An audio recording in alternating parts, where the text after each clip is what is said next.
If you're a voter in the United States, you may be formulating your election day plan.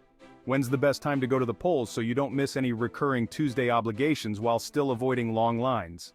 It's inconvenient for many now, but it turns out choosing a Tuesday in November as election day was all about making things easy for farmers. How did the first presidential elections work?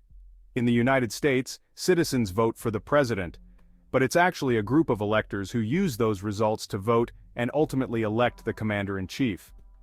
The original Constitution gave Congress the power to decide when presidential electors must cast their votes. In 1792, Congress decided that electors would vote for president and vice president on the first Wednesday in December. But before electors vote, the population must vote, so states were allowed to hold elections on any of the 34 days leading up to that Wednesday.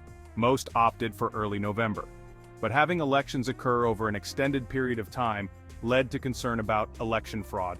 People could conceivably cross state lines and vote multiple times, particularly as travel became easier.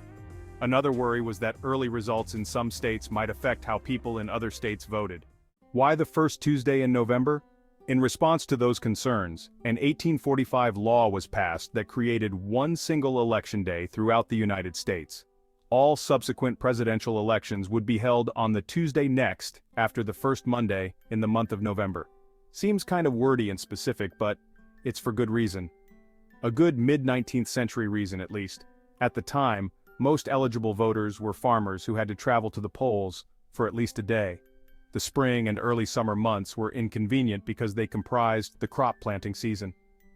Late summer and early fall were spent harvesting. November was late enough in the year to not interfere with the harvest, but early enough that voters could avoid traveling through freezing temperatures and snowstorms. As for Tuesday being the chosen day of the week, farming was another limiting factor.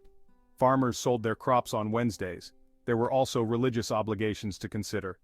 Most eligible voters were Christian and couldn't spend Sunday traveling to the polls because they were at church. The law also needed to ensure that Election Day wasn't November 1st, the Christian holiday All Saints' Day. Plus, merchants spent the first day of the month bookkeeping. That explains the Tuesday next after the first Monday wording. Modern election days. In 2024, most of those 19th century reasons aren't as compelling. In an effort to improve voter turnout, there have been proposals for Election Day to fall on a weekend or become a federal holiday. They haven't ever moved past the committee phase. For people with other commitments on Election Day, there's early voting. Absentee voting has been around since the Civil War, when soldiers could send their ballots to family members to submit. States eventually formalized the practice of mailing in ballots, which were initially only available to those in the military, with each state setting its own rules. In the upcoming November 2024 general election, 47 states and Washington, D.C. will offer in-person early voting, according to the Center for Election Innovation and Research, which notes that these 47 states account for nearly 97% of the current citizen voting age population.